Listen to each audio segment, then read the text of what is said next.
This lecture will provide an introduction to the book of Job, which we might entitle The Divine Wager, or Talking Rightly About God Amid Innocent Suffering. A question worth considering at the outset: what on earth is God looking for? What is it on earth that God is truly looking for among humankind? I believe that Job offers a very substantial answer to this important question. Here are the steps we'll be taking: historical, literary, and theological context, observations in these areas, ending up with an application phase. Let's begin then with the historical context. The character Job is not attested elsewhere in Hebrew. When we try to unpack the meaning of the name, it may mean the hated one or possibly the persecuted one. We're not positive about this. We do know that there is no known Israelite family connection for this individual, for whom is named a very prominent book in the Hebrew Bible. When it comes to the three primary friends, Eliphaz, Bildad, Zophar, and then the later fourth individual, Elihu, once again, we know really nothing about these outside the book of Job. As far as location goes, it's indicated that Job lives in Uz, which perhaps is northern Arabia, but on the other hand, perhaps Edom. We do have the location Teman, which we know about. Shua and Naamah are associated with two of the friends, and Teman is associated with another one. If we're looking for Edom, that would be south of the Dead Sea. Here you see the Mediterranean at the top. To the right is the north. To the left is the south. The Dead Sea in the center, and then Edom on the lower left. The region of Teman is across the Jordan River. Now this map is inverted relative to the previous one. Mediterranean is in lower left. The Dead Sea, left center. And Teman, south of the Dead Sea. What about the dating of this era? We surmise that it's presented in the patriarchal period. And the reason for this are the following three features.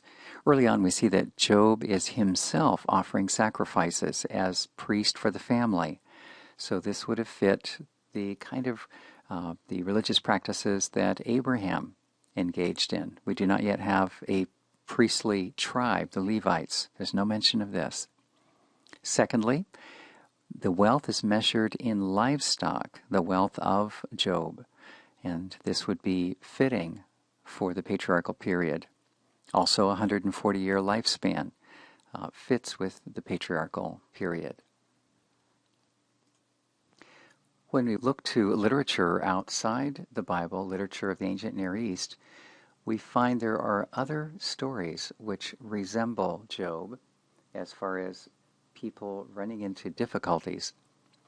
So, for example, the Keret or Kirta epic is Canaanite. It tells of a king who loses his family, who risks death, and then the god El provides for him a new wife and family. Egyptian literature tells of one item called the Dialogue of Man with His Soul, and this involves an internal debate concerning suicide as preferable to the wretchedness that a particular individual was experiencing. Also, in the Dialogue of a Man with His Soul, the writer longs for someone to represent him in a heavenly court, a sentiment that we find in Job as well. Also Egyptian, a document called the Protests of the Eloquent Peasant.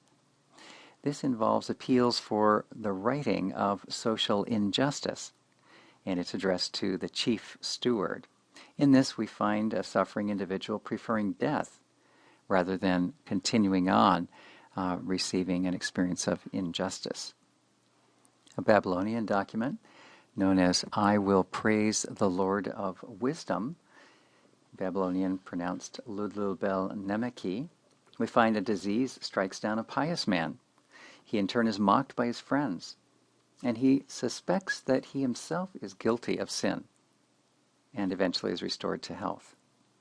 You can see a little deviation, a little variance between this and the biblical story of Job.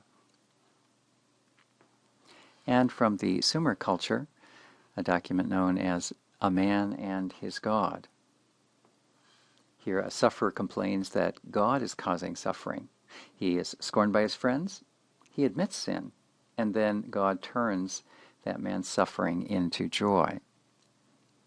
Now, the philosophical underpinnings, the theological beliefs of these certainly are not all the same as Job, but we just want to be aware that Job was not the only book in the ancient neighborhood, as it were, to take up the question of suffering. Here we can see a compression of the content of the book of Job. Prologue occupies chapters 1 and 2. This is where God and Satan have their conversation and set up the test that Job will undergo. Chapters 3 to 31 are filled with the various cycles of conversations of the three friends, Eliphaz, Bildad, and Zophar, and you can see that these take place 3 times, with Job interjecting his replies after each individual. Within these, notice particularly chapter 28, which is a sustained poem in search of wisdom. It's a very, very special composition. After 31, then, we exit the three friends' 3 cycles, and we meet yet a 4th character, Elihu, who shows up and dominates chapters 32 to 37 with yet another statement to Job. When he is finished, then God takes up the dialogue directly with Job, chapters 38 through the beginning of 42. Then an epilogue concludes the book, the roughly last half of chapter 42, and here's the resolution for Job's experience. Various questions have arisen relative to the composition sequence, that is, over time, of parts of Job. In particular, the question, are the bookend narratives, that is, chapters 1 and 2, that set up the test between God and Satan relative to Job, and then the conclusion of the book, are these late, particularly narrative sections? In response to this, it's important to consider, first of all, the epilogue there at the close shows that God genuinely seeks the ultimate good of the person who's serving him. Without this resolution and reward, then we wouldn't not be left with a picture of God who is really on the side of the person devoted to him.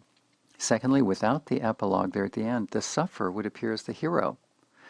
We would not have a sense that God is finally rewarding his faithful servant, but rather we would have the sufferer Job, who says, well, I didn't give up, but God never came through for me. He's just a powerful tyrant. Finally, on this point, it's worth observing that while the bookend pieces are narrative and the bulk of the book is poetic, the same also occurs in reverse. That is, within the poetic core, we do find some narrative appearing, and that happens in chapter 32. So if within the bulk poetry we can have narrative occurring, an indigenous narrative, then this should make us more accepting of the fact that the prologue and the epilogue are indigenous to the poetic core. That is, they belong. They are not a later addition. A second composition question involves chapter 28, the poem, The Search for Wisdom. The question is this original or was it inserted later? Here are a couple of factors to consider.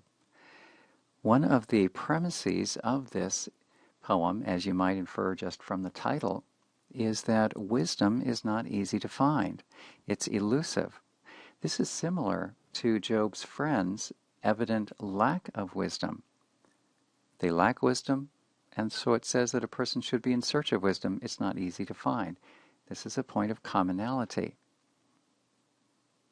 We also find some continuity with the narrative portions of the book.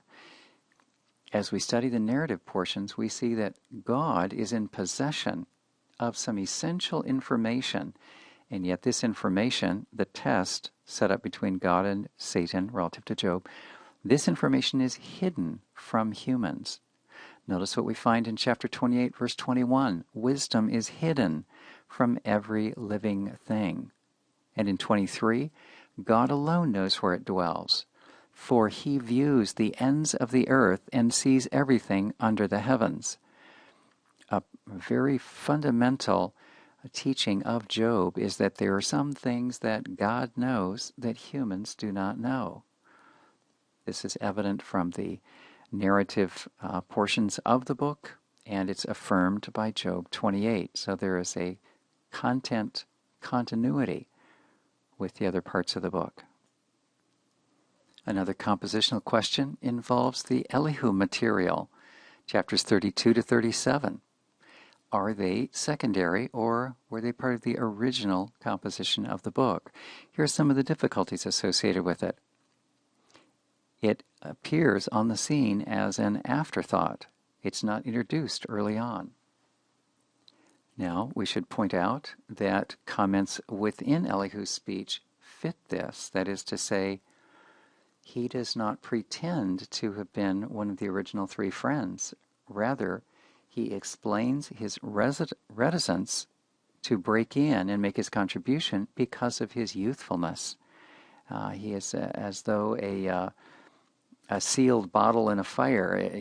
The pressure has been building as he's been listening to the others. And finally he bursts forth and says, I can't keep it inside any longer. I'm youthful, but I still must speak. So he's not introduced early, and yet even within his content, we realize that he's aware of this. It's not a spurious interjection. Some have wondered about the originality of this relative to the length of the material. Even Job, in his final statement, takes up only 5 chapters, and yet Elihu takes up 6. It's a very long piece to come here at the end. You can weigh that for yourself. Should the length be reason enough to dismiss it as being other than original? We always want to be careful whether or not we are introducing independent criteria that are not necessarily required for original inclusion. And finally, when we come to chapter 42, verse 9, the various assessments of Job's friends, Elihu is left out. Was he left out because when chapter 42 was first written, Elihu's material was not even in the book? Or could there be some other reason?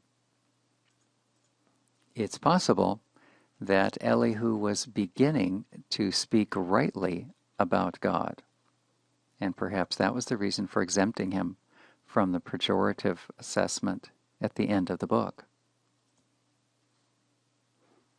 Here are some features that appear toward the close of Elihu's speech, which in my way of thinking show that it is very suitable to original composition. Notice what Elihu says along about verse 19 through 24 at the end of his speech in chapter 37:19 and following. Teach us what we shall say to him, that is to God. We cannot draw up our case because of darkness. He's saying, we do not have enough information to really set a valid case before God. There are pieces of information concerning which we are in the dark. Should he be told that I want to speak? Did anyone ever wish to be swallowed up? Now, no one can look on the light when it is bright in the skies, when the wind has passed and cleared them. Out of the north comes golden splendor. Around God is awesome majesty. Notice what's happening here. There is a lead-in to the appearance of God, which will begin in the very next chapter, just a short couple of verses away. He's describing the arrival of God in majestic splendor. We call it a theophany. Verse 22, out of the north comes golden splendor. Around God is awesome majesty. The Almighty, we cannot find him. He is great in power and justice, and abundant righteousness he will not violate. So you can trust God. Verse 24 is the close of Elihu's speech. Therefore mortals fear him. He does not regard any who are wise in their own conceit, so we must approach him with humility. So perhaps the reason that Elihu has a very suitable, a well-deserved location within Job from the outset of its composition, and a position within Job which ramps up to the appearance of God, is because he says some things about God that may be the closest to a divine perspective of truth than we have anywhere else in the book. And then secondly, this matter of him segues seamlessly with God's appearance, which shows up in chapter 31. Consequently, then, we do not wish to be premature in dismissing Elihu as secondary. I believe that his content, although it may be difficult to understand all the reasons why it fits, and I'm sure I do not grasp it all, I still see some features that make it a very powerful piece within the sequence of thought of the book of Job. Continuing with the literary context, in case we're curious about the range of literary devices employed in this book, we see quite a nice sampling. Chapter 6, verse 5 presents a proverb. Now, proverbs are part of wisdom literature. That's where they're most at home. And here we are in a wisdom book, but the bulk of it is not proverbs. The bulk of it is dialogue, wrestling with the question of the problem of evil. Within it, however, at the point of chapter 6, verse 5, we find a particular proverb that has been deployed. Here's how it reads. Does the wild ass bray over its grass, or the ox low over its fodder? 6 also. Can that which is tasteless be eaten without salt, or is there any flavor in the juice of mallows? These are proverbs that are deployed to make another point. If you desire, you may wish to consult the other passages that are shown here for samplings of simile, metaphor, sarcasm, and rhetorical question. We'll close these comments on literary context by observing that the overriding primary device is the use of dialogue itself, back and forth between Job and these various friends. Certainly there's dialogue between God and Satan as well, but that takes a much more compressed space and is simply question and answer and setup of a test. The larger dialogues are then between Job and his friends. Within them, we find philosophical questions arising, and this goes by the name of skeptical wisdom in order to contrast conventional wisdom. Conventional wisdom runs on the rails of retributive justice, do good, good happens, do bad, bad happens, that is, back on the doer. Skeptical wisdom says, I'm a little skeptical, I'm not sure I can always trust that principle because sometimes I do good, and yet bad happens to me. Why is this happening?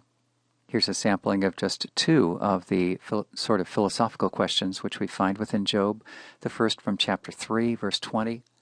Why is light given to those in misery? At this point, Job is wishing that his life would quickly come to a close because he is just experiencing such intense agony and discomfort.